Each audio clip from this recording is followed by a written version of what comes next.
He opened the trunk. A child stared back. His mail-order bride had lied. At worst, 3 armed men were already at his door, demanding the boy. She had arrived with secrets and a hidden child. Keith Randall's rage blazed when he discovered the betrayal. The blizzard of 1859 sealed the men together, hunter and hunted. Now he faced one question: abandon them or become the protector they desperately needed? Hello, compliments of the season. If you love heartwarming stories about life in times past, then you'd enjoy these stories. Comment where you're watching from, like and share these videos with loved ones as you enjoy them. Do not forget to subscribe to our channel too. My team and I have something free and beautiful for you once we hit the 1,000 subscriber mark. It will be shared in the community. You know, we go to great lengths to make these videos, and your support means a lot to us. Therefore, we plan to give back to you once we are able to, so be a part of what we are building. Before we dive into Keith and Regina's story, let's talk about 2 realities of 1859 America that made this tale possible. The Great Blizzard of 1859 wasn't just any storm. Historical records show that January 1859 brought one of the most severe winter events the South had ever seen. Snow buried towns from the Carolinas to Georgia, places that rarely saw more than a dusting. Temperatures plummeted to deadly lows, trapping families for days, even weeks. Roads vanished, communication stopped, survival became the only priority. Now, mail-order brides, this wasn't romance, it was economics. After the gold rush and westward expansion, frontier men outnumbered women dramatically. Marriages were arranged through letters and newspaper advertisements.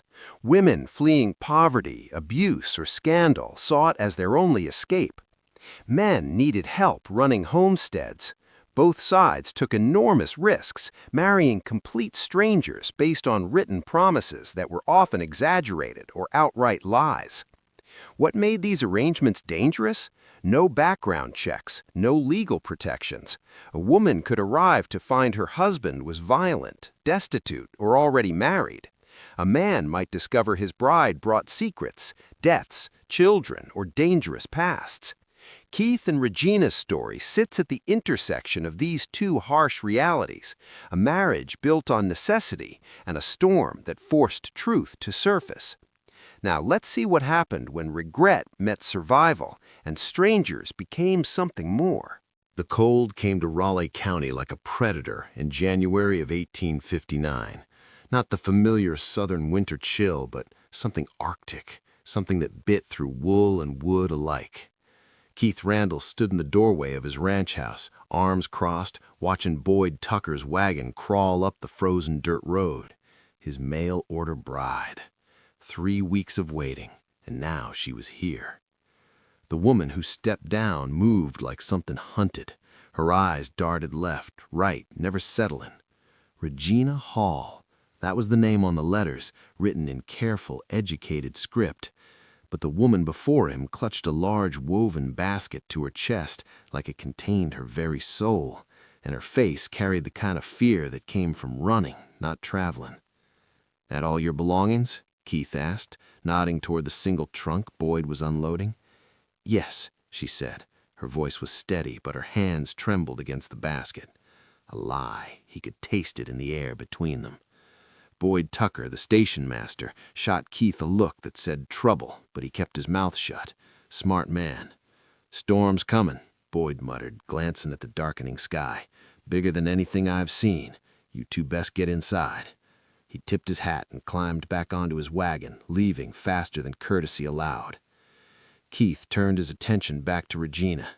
She stood frozen, snowflakes catching in her dark hair, that damned basket still pressed against her ribs. "You planning to stand out here all day, or—" The basket shifted. A small sound emerged from within, unmistakably human, unmistakably young. Keith's blood went ice cold. What the hell is in there? Regina's face drained of color. Before she could answer, before Keith could demand the truth he suddenly didn't want to know, the sound of hoofbeats cut through the wind. 3 riders emerged from the tree line, moving fast, their intent written in the violence of their approach. Regina saw them, and her knees nearly buckled. "They found us," she whispered. Keith grabbed Regina's arm and hauled her inside, slamming the door behind them. The basket tumbled from her grip, and a small boy spilled out onto the floor, maybe 5 years old, with wide, terrified eyes and his mother's dark hair.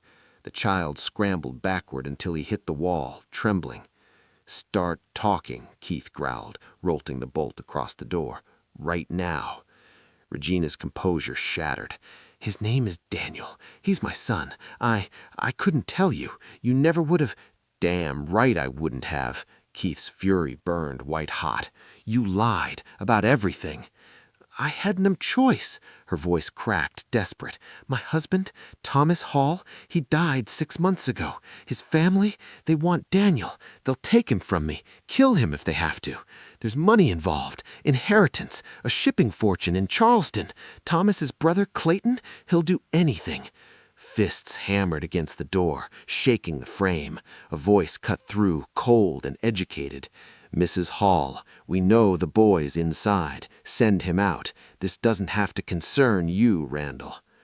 Keith stared at Regina, at the child cowering against the wall, at the scattered contents of her basket, children's clothes, papers, a worn Bible.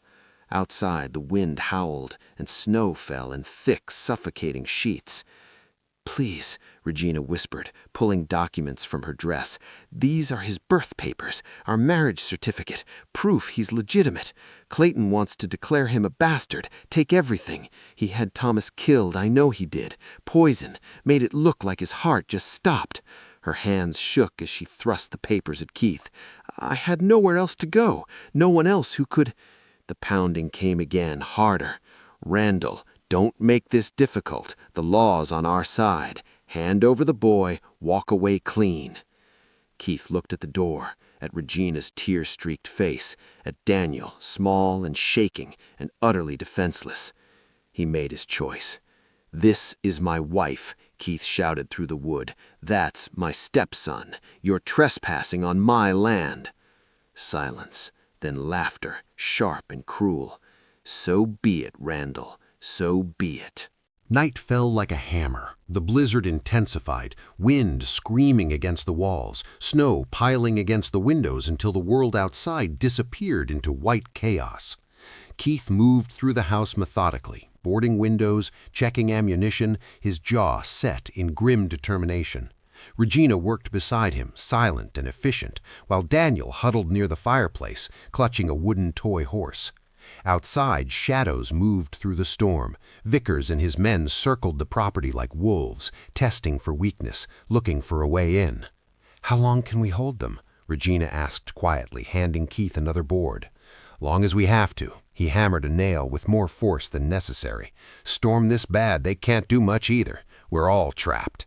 She flinched at the word. Trapped. With a man who hated her now, who had every right to throw her out into the snow and let Vickers have what he came for. Keith saw her expression and his anger flared again. "You used me, this whole marriage, just a shield for you and your problems. I needed survival. Don't pretend your motives were noble." The accusation hit harder than he expected. Before he could respond, Daniel's small voice cut through the tension. "Mama, I'm scared." Regina moved to comfort him, but the boy surprised them both. He ran past his mother straight to Keith, wrapping small arms around the rancher's leg.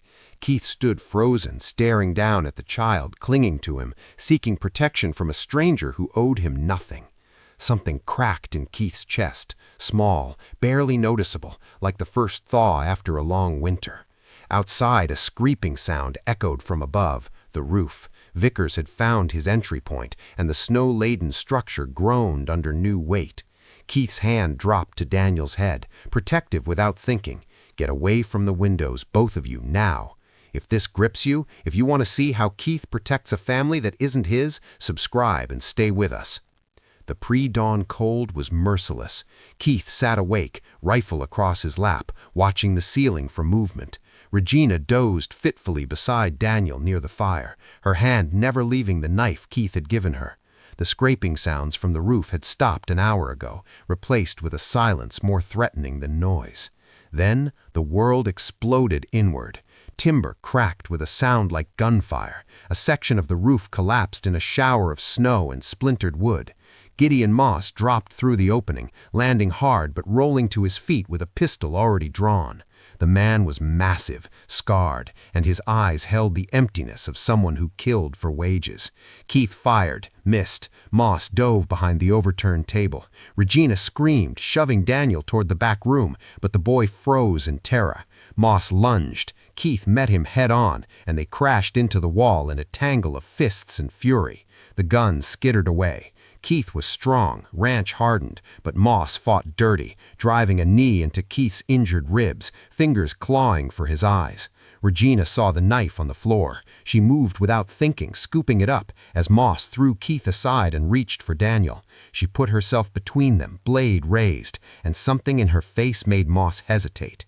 "Touch my son and I'll open your throat," she said. No tremor, no fear, pure maternal fury.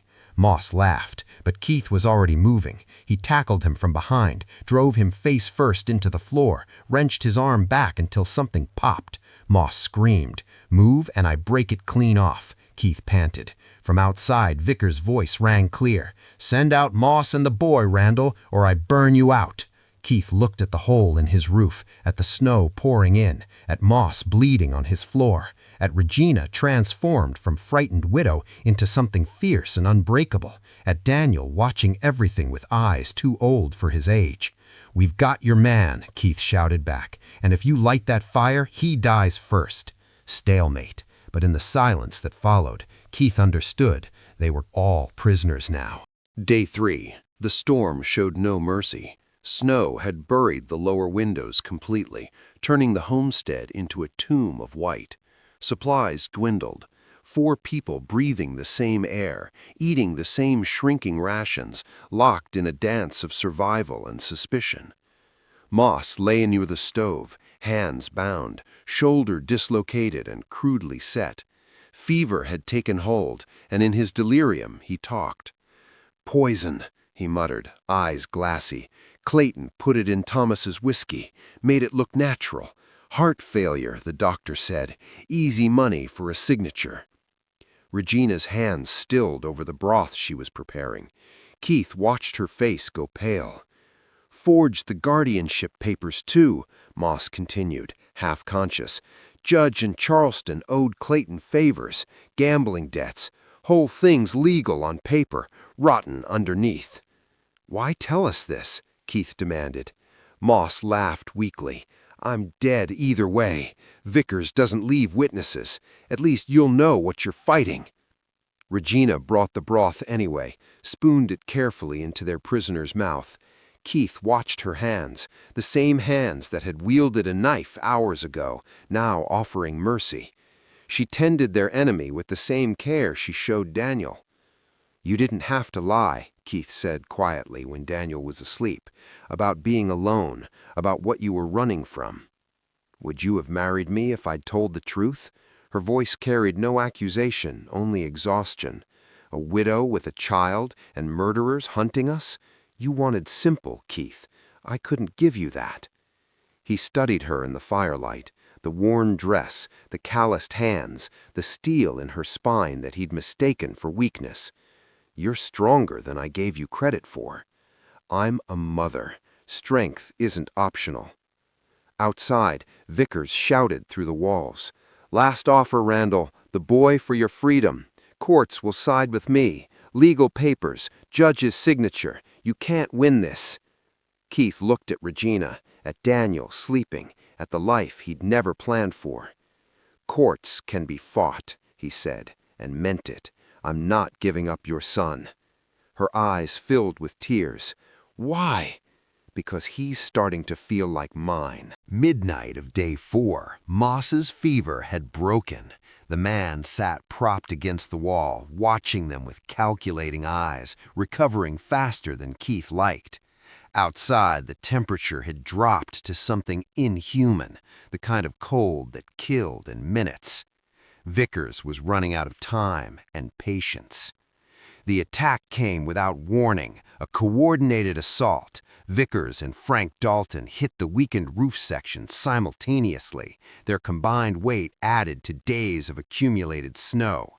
The structure groaned, timber screaming under impossible strain. Then it gave way. The collapse was catastrophic. Beams crashed down in an explosion of splinters and ice. Moss didn't even have time to scream before a roof beam crushed him, killing him instantly.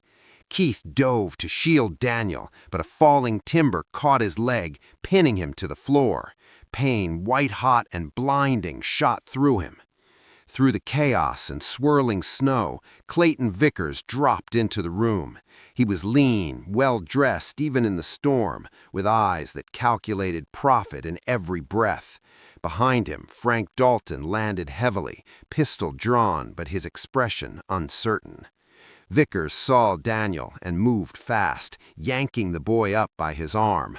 Daniel screamed for his mother. Regina seized Keith's rifle from where it had fallen. Her hands didn't shake as she leveled it at Vickers' chest, finger on the trigger, eyes blazing with something beyond fear or anger. Pure, absolute conviction. "Put down my son," her voice cut through the wind like a blade. "Right now." Vickers froze, the boy squirming in his grip. He assessed her with cold precision, the stance, the aim, the look in her eyes. He'd underestimated her. Fatal mistake for a man like him. "You won't shoot," he said, but uncertainty crept into his voice. "Not with the boy this close." "Try me." 2 words, infinite threat. The standoff stretched. Keith, still pinned and bleeding, watched his wife become something he'd never imagined. Not a frightened widow begging for mercy, a lioness defending her cub, willing to paint the walls red. Vickers released Daniel with a curse. The boy ran to Regina, who pulled him behind her without lowering the rifle. "Smart choice," she said. "Now back away." But Vickers didn't leave. Couldn't. The storm had sealed every exit with walls of snow. The roof opening they'd created was already filling, impassable. Predator and prey, trapped together in the same cage. Frank Dalton holstered his weapon and raised his hands. "I'm out," he said flatly. "I signed on for collection work, not dying in a frozen hell for someone else's inheritance. You want the boy, Clayton? You're on your own." Vickers spun on him, fury blazing. "You coward!" "I'm practical," Frank interrupted, "and I know when odds turn bad." Keith gritted his teeth, trying to shift the beam on his leg. Regina saw his struggle and moved to help, but kept the rifle trained on Vickers with one hand. She was rationing food to include their enemies now, feeding Daniel, monitoring Vickers, checking Keith's injury, managing their captive enemy with the strategic mind of a general. This woman he'd resented, this mistake he'd regretted, was the strongest person he'd ever met. And somewhere between the pain and the cold and the impossible situation, watching her refuse to break under pressure that would shatter most men, Keith Randall fell, completely, irrevocably in love.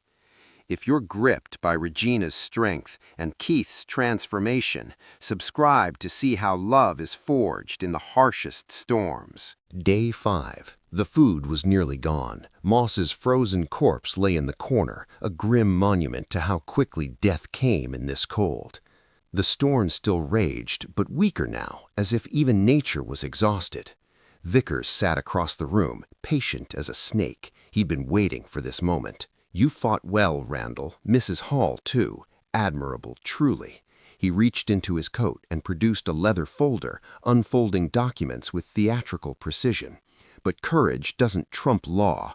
Charleston judge's signature right here. Legal guardianship of Daniel Hall, awarded to Clayton Vickers. The boy's mine the moment we walk out of here. Keith's stomach dropped. The papers looked legitimate, official seals and all. Regina's face crumpled. She knew. South Carolina courts favored blood and money, and Vickers had both. She looked at Keith, at the ranch he'd built with his own hands, at the life she was about to destroy. "I'll go with him," she said quietly. "I won't let you lose everything from my mistakes." "Regina!" "He's right. We can't fight paper." Tears streamed down her face as she knelt beside Daniel. "I'm sorry, baby. Mama tried." Keith watched her surrender, watched her break, and something inside him ignited. He dragged himself upright despite the agony in his leg, pulled his homestead deed from the lockbox on the mantel. Everything he owned, his entire life, reduced to one piece of paper. "Boyd Tucker's a notary. The second this storm breaks, we ride to town. I file adoption papers. My name, my land, my son, legally. You want Daniel Vickers? You go through my claim first, and I promise you I've got nothing left to lose and everything to fight for." Regina stared, disbelieving. "You'd risk everything? For a child who isn't even yours?" Keith looked at Daniel, then at her, and the truth came easy. "He's mine the moment I say he is. You both are. This is my family." Vickers lunged with a roar of rage. The fight was brutal, desperate, and Keith was losing. Keith hit the floor hard, Vickers on top of him, hands closing around his throat. The injured leg made him slow, weak. Vickers had fury and desperation, a dangerous combination in a man with everything to lose. "You sanctimonious fool," Vickers hissed, squeezing harder. "He's not yours. He'll never be yours." Keith's vision darkened. He clawed at Vickers's hands, but his strength was fading. Through the haze he saw Regina moving, saw the iron poker in her hands. The crack of metal against skull echoed through the room. Vickers collapsed, unconscious but breathing. Regina stood over him, trembling, the iron poker still raised. "Don't you ever touch my husband again," she whispered. Husband, the word hung in the air between them, real for the first time. Frank Dalton watched from the corner, made no move to help his employer. Like I said, practical. Then, like a miracle, the sound they'd been praying for, voices outside, footsteps crunching through snow, the storm had finally broken. Boyd Tucker burst through the door with Sheriff Warren, both men taking in the scene with wide eyes, the collapsed roof, the dead man, Vickers bleeding on the floor. "Regina!" Boyd moved to her side. "You all right? I got your letter to the sheriff like you asked." Keith stared. "Letter?" Regina pulled an envelope from her bodice, handed it to Briggs. Evidence, witness statements from Charleston, including Iris Caldwell, who saw Clayton threaten me, letters between Clayton and the doctor who falsified Thomas's death certificate, proof of the poison purchase, everything. Briggs scanned the documents, his face hardening. "Clayton Vickers, you're under arrest for conspiracy to commit murder, fraud, and attempted kidnapping." Frank Dalton stepped forward. "I'll testify against him. Everything he planned, I heard. Give me immunity, I'll bury him." Vickers came to, groggy and defeated, as Briggs clapped irons on his wrists. Boyd produced his notary seal. "Now, about those adoption papers." Keith reached for Regina's hand. She took it, squeezed hard. "Make it official. Make us a family." Daniel wrapped his arms around both of them. "Papa?" "Yes, son. I'm here." Spring came to Raleigh County like a promise kept. The snow melted, revealing land scarred but recovering. Keith's ranch stood repaired, the new roof sturdy against a sky finally clear and blue.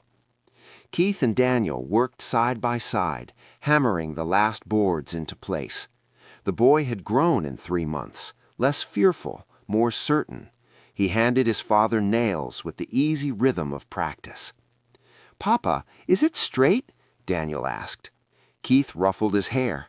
"Perfect, son. You're a natural." Inside, framed adoption papers hung beside the fireplace. Legal, binding, unbreakable.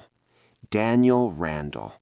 The name had made Regina cry happy tears the day the judge signed them. She emerged from the house now, wiping flour from her hands, no longer the hunted woman who'd arrived in winter. She stood tall, unafraid, her laughter coming easier these days. She managed the ranch books, taught Daniel his letters, and worked beside Keith as a true partner in every sense. That evening they stood together, watching the sunset paint the sky in shades of gold and crimson. Daniel played nearby, chasing fireflies in the gathering dusk. Regina leaned against Keith's shoulder. "Do you ever regret it? Taking on a ready-made family, a legal war, all the complications I brought?" Keith pulled her close, pressed his lips to her forehead. "I regret wasting 3 days being angry when I could have been loving you both. The storm didn't trap us, Regina. It freed us." She smiled against his chest. "From what?" "From the lives we thought we wanted, showed us what we actually needed." Daniel ran to them, breathless and laughing. "Mama, Papa, look!" He opened his hands to reveal a lightning bug glowing soft in his palms. Keith knelt beside his son, and Regina joined them, the three of them huddled close as the stars emerged overhead. Not bound by blood or paper alone, but by choice, by fire and ice, and the kind of love that's tested and proven true. The blizzard of 1859 had rewritten their fate, and they'd survived it together, stronger, whole, and finally home. If this story of survival, sacrifice, and unexpected love moved you, subscribe for more tales where the harshest trials forge the strongest bonds. If you enjoyed this latest story on life in the Old Wild West, then I'm sure you will love the next one coming up. Like, share, and subscribe to our channel so you can get updates on time. Did I tell you we post new, exciting, heartwarming stories daily? Subscribe now to join us so you won't miss any new stories.